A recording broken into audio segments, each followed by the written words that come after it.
요즘 방영하는 드라마를 보게 되면 주인공들이 많이 걸리는 질병이 있습니다. 그것은 기억 상실증입니다. 저는 그동안 살아오면서 제 주변에서 기억 상실증에 걸린 사람을 아직까지 한 번도 본 적이 없습니다. 그런데 드라마에서는 유독 이 기억 상실증에 걸린 사람들이 많이 등장합니다. 아마도 이 작가들이 이 기억 상실증이라는 소재를 참 좋아하는 것 같습니다. 왜냐하면 이 기억 상실증은 다양한 이야기를 만들 수 있는 그러한 장치 역할을 하기 때문입니다. 예를 들면 이런 겁니다. 어떤 남자가 횡단보도를 건너다가 갑작스럽게 교통사고를 당했습니다. 그리고 병원에서 의사 선생님에게 이런 소리를 듣습니다. 기억 상실증입니다. 근데 기억 상실증에 걸린 후로 이 주인공의 인생이 완전히 180도 뒤바뀌어 버립니다. 예를 들면 재벌가의 아들이 갑자기 거지가 되거나 갑자기 고아가 되기도 하는 것이죠. 기억이 상실되니까 부모님도 못 알아봅니다. 가족도 못 알아보고 또 심지어 아내도 못 알아보고 그러다 보니까 전혀 다른 인생을 살기도 하는 것을 봅니다. 어떤 사람들은 드라마에서 이런 기억 상실증의 이야기가 나올 때마다 또 이런 기억 상실증 이야기로 나온다고 진부하다고 또 나왔다고 그렇게 욕하는 사람들도 있죠. 그런데 막상 이런 내용들, 기억 상실증의 이런 스토리를 다루는 그러한 뻔한 내용이 드라마에 나올 때마다 시청자들은 그렇게도 재미있게 본다는 것입니다. 이것이 뻔한 내용인데도 말입니다. 이러한 현상에 대해서 어느 전문가는 이렇게 말을 합니다. 이 드라마 속의 기억 상실의 빈번한 등장은 일단 지워버리고 싶은 것이 많은 이 현대인들의 이 내면의 욕망을 반영한 것이다. 그렇게 이야기를 한다는 것입니다. 그만큼 오늘날의 많은 사람들은 자신의 머릿속에 이 지우고 싶은 기억을 늘 지니면서 사는 듯 보입니다. 여러분에게도 혹시 지우고 싶은 기억이 혹시 있으십니까? 그런데 우리의 삶을 들여다보게 되면은 꼭 지우고 싶은 기억만 있는 것은 아니죠. 때로는 우리의 삶 속에서 항상 간직하고픈 기억, 정말 잊고 싶지 않은 추억들도 우리의 삶의 한켠에 자리 잡고 있는 것을 보게 됩니다. 만약에 그러한 아름다운 기억이 있다면은 우리의 마음속의 방에다가 정말 우리 마음의 방의 한켠에다가 아름다운 기억의 액자들을 그렇게 하나하나씩 걸어두었으면 좋겠다라는 그러한 생각도 해보게 됩니다. 10월은 감사의 달이라고 합니다. 그리고 우리 교회는 오늘을 추수감사주일로 지키고 있습니다. 추수감사주일은 우리에게 추수를 허락하신 또 우리에게 수확을 허락하신 하나님 앞에 감사하는 절기입니다. 여러분은 오늘 어떠한 제목으로 하나님 앞에 감사와 영광을 돌려드리셨습니까? 그런데 우리가 하나님께 감사로 나아가기 위해서는 반드시 필요한 것이 하나가 있습니다. 그것은 바로 기억입니다. 하나님은 어떤 분이신지, 하나님은 어떠한 일들을 나에게 행하셨는지, 하나님 앞에서 나는 어떤 존재인지를 기억할 때에 우리는 하나님 앞에서 진정한 감사로 나아갈 수 있다는 것입니다.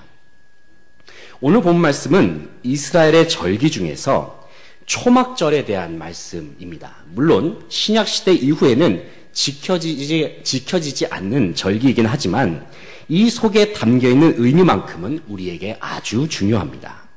초막절은 한마디로 말해서 기억하는 절기입니다. 특별히 초막절에는 아주 독특한 장면이 있습니다. 그것은 이 초막절의 기간 동안에 초막을 짓고 거기에서 생활하는 것입니다. 한마디로 말해서 캠핑을 하는 것이죠. 그러면서 이스라엘 백성들은 출애굽 이후에 광야에서 초막을 짓고 생활하던 때를 기념하는 절기가 바로 초막절이 되겠습니다. 하나님께서는 이스라엘 백성들이 기억하기를 바라셨습니다. 바로 하나님이 이스라엘 백성들을 어떻게 사랑하셨는지, 어떻게 그들을 광야에서 돌보셨고 인도하셨는지 하나님께서는 기억하기를 원하셨습니다. 초막절은 이스라엘의 다른 절기들과는 다르게 일주일이라는 아주 긴 시간 동안 지켜야 했습니다. 그 이유가 무엇일까요? 한마디로 말해서 기억 좀 하라는 것입니다. 하나님의 은혜 좀 까먹지 말라는 그런 의도가 여기에 숨어 있는 것이죠. 약 8일간의 시간 동안, 이 초막절의 기간 동안 이스라엘 백성들은 초막에서 지내면서 오직 하나님만 생각하고 하나님께서 행하신 일들만을 기억합니다. 한마디로 말해서 초막절은 하나님께 온전히 집중하는 시간이라 할 수 있습니다. 초막절과 같이 우리의 삶 속에서 하나님을 집중적으로 생각하는 시간은 정말 필요합니다. 왜냐하면 삶이 분주하다 보면은 하나님을 생각하는 것을 소홀히 하기가 쉽기 때문입니다. 사실 우리가 살아가는 이 시대만 하더라도 우리는 얼마나 바쁜 시대를 살아가고 있습니까? 직장 생활을 하시는 분들을 보게 되면은 밀리는 업무들이 회사에 산적해 있죠. 취업과 성공을 위해서 열심히 공부하는 학생들을 보게 되면은 참 너무 바빠서 안쓰러운 생각마저 들곤 합니다. 물론 사람은 저마다 주어진 일을 최선을 다해서 살아야 하겠습니다만 하나님께서는 그러한 사람들에게도 동일하게 말씀을 하시는 것이죠. 아무리 바빠도 하나님을 잊지 말고 살라고 말입니다. 사랑하는 성도 여러분, 우리는 하나님을 잊지 말아야 합니다. 하나님께서 행하신 일들을 늘 기억해야 합니다. 우리는 오늘 본 말씀을 통해서 이스라엘 백성들이 초막절에 하나님을 어떻게 기억하였는지 알 수 있습니다. 감사의 계절과 또 추수 감사주의를 보내는 이 시간, 우리는 초막절 이야기를 통해서 어떻게 하나님을 기억해야 하는지, 또 어떠한 하나님을 기억해야 하는지 말씀을 중심으로 생각해 보겠습니다. 먼저 첫째는 열매를 거두게 하시는 하나님을 기억했습니다. 한번 우리 1여전도, 2여전도의 회원님들 지금 다 흩어져서 앉아 계셔서 어디 계시는지 다 여기도 계시고 여기도 계시는데 한번 1여전도, 2여전도의 회원님만 한번 따라서 해보겠습니다. 열매를 거두게 하시는 하나님을 기억하자. 39절 말씀 다 함께 읽어보겠습니다. 시작. 너희가 토지 소산 거두기를 마치거든 일곱째 달 15날부터 이래 동안 여호와의 절기를 지키되 첫날에도 안식하고 여덟째 날에도 안식할 것이요. 아멘. 여기서 우리는 초막절이 이스라엘 달력으로, 여기서는 우리가 쓰는 달력이 아니라 이스라엘이 쓰는 달력입니다. 물론 그 옛날 썼던 달력이긴 하지만은 이스라엘 달력으로 7월 15일부터 시작되는 것을 알 수 있습니다. 이때가 언제냐면은 이스라엘 백성들이 각종 열매를 수확하는 것을 다 마치는 때입니다. 다 끝마친 때라는 것이죠. 당시 이스라엘 백성들은 초막절을 통해서 농작물과 과일을 수확하게 하신 하나님께 감사를 드렸습니다. 그래서 이 초막절의 다른 이름으로는 수장절이란 말이 있는데 이 수장절이라는 말의 의미가 무엇이냐면 과일을 저장하는 날이라는 뜻입니다. 초막절에 이스라엘 백성들은 고백합니다. 우리에게 풍성한 열매를 주시는 분은 하나님이십니다. 아름다운 토지의 소산을 먹을 수 있게 하시는 분도 하나님이십니다라고 그들은 고백하는 것입니다. 하지만 그 중에 어떤 사람은 이렇게 생각할지도 모르겠습니다. 아니, 내가 열심히 노력해서 이 농작물들이 잘 자란 거지. 내가 열심히 물 주고 내가 빌어줬으니까 이렇게 건강하게 잘 자라는 거지. 하지만 곰곰이 생각해 보면 그렇게 많은 사람의 생명은 누가 주셨습니까? 하나님이 주셨죠. 그리고 그 사람이 주었던 물과 그 사람이 주었던 비료도 누가 만드셨습니까? 하나님이 만드신 것 아니겠습니까? 그래서 우리는 알아야 합니다. 우리가 가진 모든 것은 다 하나님으로부터 왔다고 말입니다. 이 시간 우리에게 모든 것을 주시고 우리를 돌보시고 또 아름다운 열매로 우리를 먹여주시는 하나님을 기억하면서 이 시간 아름다운 초막을, 감사의 초막을 지을 수 있는 주님의 백성들 되시기를 간절히 바랍니다. 둘째로는 이스라엘 백성들은 초막절을 통해서 구원의 기쁨을 주시는 하나님을 기억했습니다. 한번 우리 여전대 회원님들 다시 한번 따라해 보겠습니다. 구원의 기쁨을 주시는 하나님. 시작. 구원의 기쁨을 주시는 하나님. 네, 구원의 기쁨을 주시는 하나님을 기억했는데 40절 말씀 같이 한번 읽어보겠습니다. 40절 시작. 첫날에는 너희가 아름다운 나무 실과와 종려나무 가지와 무성한 나무 가지와 신의 버들을 취하여 너희의 하나님 여호와 앞에서 이레 동안 즐거워할 것이라. 아멘. 이 말씀을 보니까 이스라엘 백성들이 이 초막절을 지킬 때에 여러 종류의 나뭇가지를 이제 모았다는 것을 알 수가 있습니다. 그들이 이처럼 여러 종류의 나뭇가지를 모은 이유는 초막절 때 흔들 도구를 만들기 위해서입니다. 이 다발과 같은 나뭇가지를 묶어서 흔들 다발을 만들기 위해서 그들이 이렇게 여러 나뭇가지들, 여기서 보게 되면 뭐 종려나뭇가지, 아름다운 나무 실과 무성한 나뭇가지, 신의 버들 이런 것들을 모으지 않습니까? 이 다발을 만들기 위해서거든요. 그래서 초막절에 이스라엘 백성들이 이러한 다발을 막 흔들면서 기쁨의 축제 시간을 보내는 거예요. 이처럼 이스라엘 백성들이 즐겁게 다발을 흔들면서 기쁨의 시간을 보내는 이유가 무엇이겠습니까? 한마디로 말해서 그만큼 하나님께서 그들에게 부어주신 은혜가 너무나도 크고 감격스럽기 때문입니다. 앞서 초막절이 이스라엘 달력으로 몇 월 며칠에 시작한다고 말씀드렸죠? 기억하고 계십니다. 대단하신데요. 이스라엘 달력으로 7월 15일에 지켰다고 말씀을 드렸는데, 그런데 초막절을 시작하기 5일 전이 바로 7월 10일입니다. 그런데 이때 이스라엘에 또 하나의 중요한 절기가 있습니다. 그것이 무엇일까요? 바로 대속죄일입니다. 대속죄일. 이 날이 어떤 날이냐면은 1년에 한 번 이스라엘의 대제사장이 성소 중에서도 지극히 구별된 장소, 바로 지성소에 들어가서 이스라엘 백성들의 전체 죄를 위해서 제사를 드리는 날이 바로 대속죄일이 되겠습니다.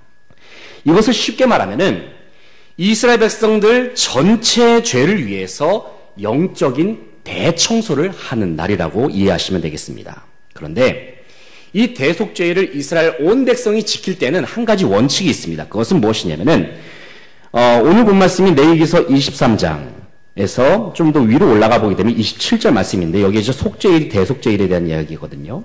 27절 한번 읽어보시겠습니까? 27절 말씀 같이 한번 읽어보겠습니다. 시작. 일곱째 달 여름날은 속죄일이니 너희는 성회를 열고 스스로 괴롭게 하며 여호와께 화제를 드리고. 아멘. 여기서 대속죄일에 이스라엘 백성들이 지켜야 하는 원칙이 무엇이냐면은 스스로 괴롭게 해야 되는 거예요. 대속죄일은 아주 자신의 죄를 심각하게 들여다보면서 정말 자기 자신을 철저하게 절제하면서 스스로 괴롭게 하는 시간이라는 것이죠. 만약에 이날에 어떤 백성이 이러한 계명을 지키지 않으면은 어떠한 징벌이 주어지냐면은 29절 말씀 한번 읽어보겠습니다. 29절 시작. 이날에 스스로 괴롭게 하지 아니하는 자는 그 백성 중에서 끊어질 것이라. 아멘. 참 무서운 말씀 아닙니까? 백성 중에서 끊어진대요. 아주 하나님께서 엄히 경고하시는 그런 말씀이 여기에 나오고 있습니다. 그만큼 이 대속죄이라고 하는 것은 정말 형식적인 회개가 아니라 하나님 앞에서 진정으로 통회하면서 자복하면서 회개하는 날이기 때문에 그렇습니다. 하나님 앞에서 정말 전심으로 스스로 괴롭게 만들면서 이스라엘 백성들은 자신의 죄를 들여다보았던 것이죠. 그래서 이러한 대속죄일에 이스라엘 백성들은 스스로를 괴롭게 하기 위해서 여러 가지 일들을 했는데, 예를 들면 이런 겁니다. 그들은 이 대속죄일에 자기 자신을 괴롭게 하기 위해서 금식을 하기도 했고, 또 자기 자신의 괴로움을 표현하기 위해서 일부러 누더기 옷을 입으면서 이렇게 대속죄를 지키기도 했다고 합니다. 그리고 자신의 죄를 고백할 때에는 맨 땅에 엎드려가지고 납작 엎드려서 정말 괴로운 마음으로 하나님 앞에서 통회하면서 울면서 그렇게 회개 기도를 했다고 합니다.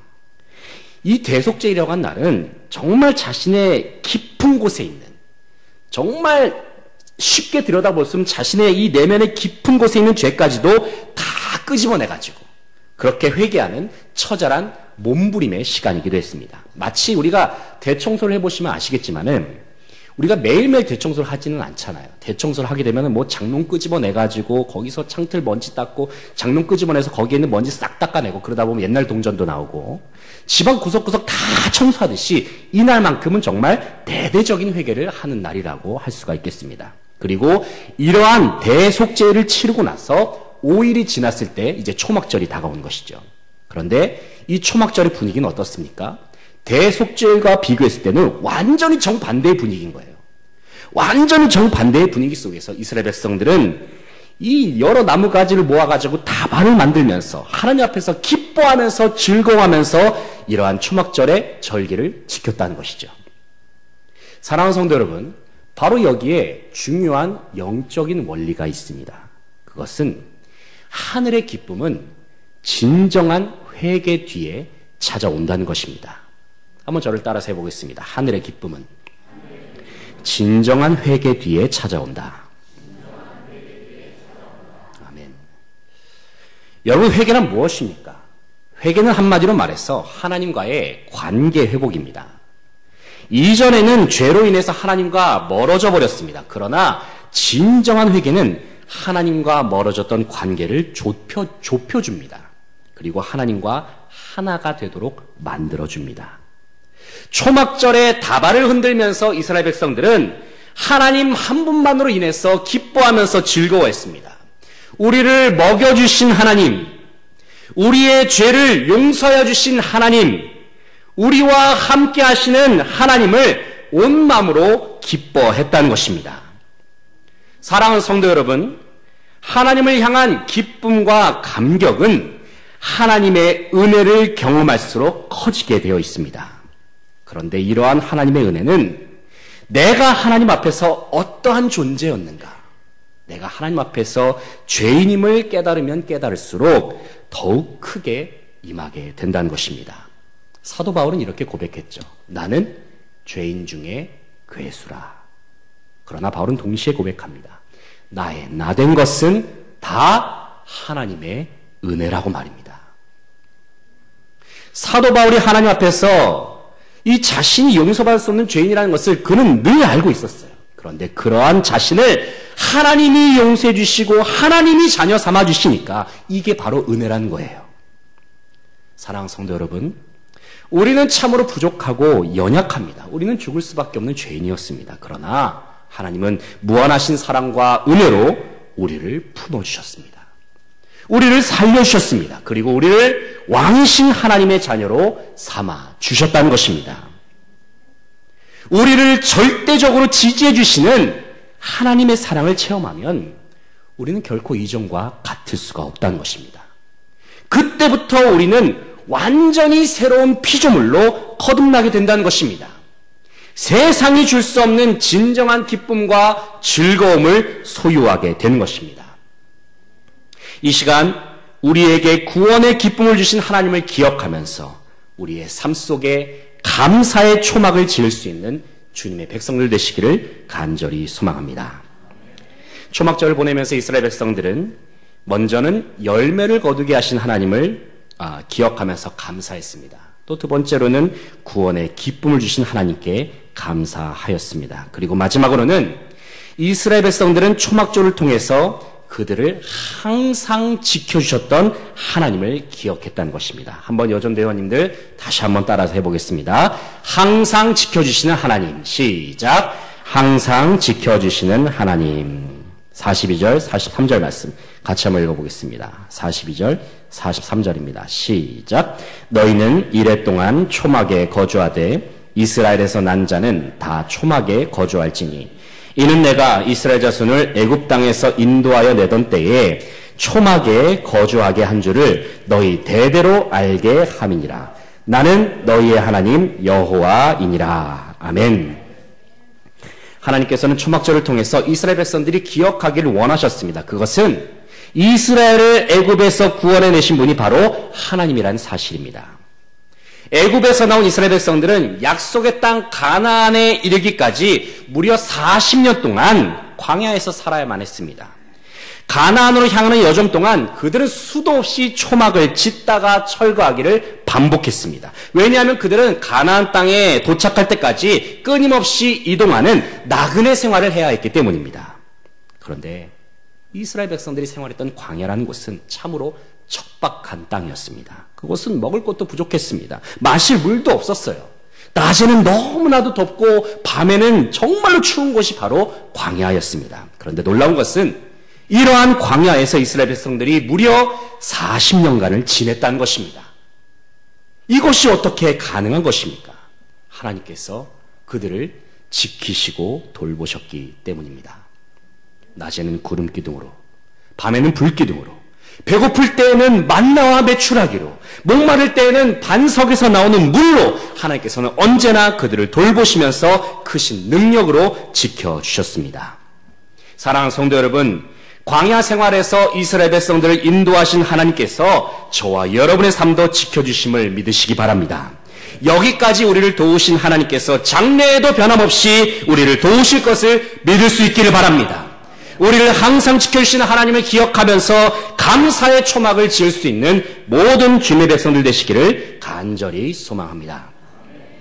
이처럼 이스라엘 백성들은 초막절에 초막을 지으면서 열매를 거두게 하신 하나님을 기억했습니다. 구원의 기쁨을 주신 하나님을 기억했습니다. 그리고 항상 지키시고 보호하시는 하나님을 기억했습니다.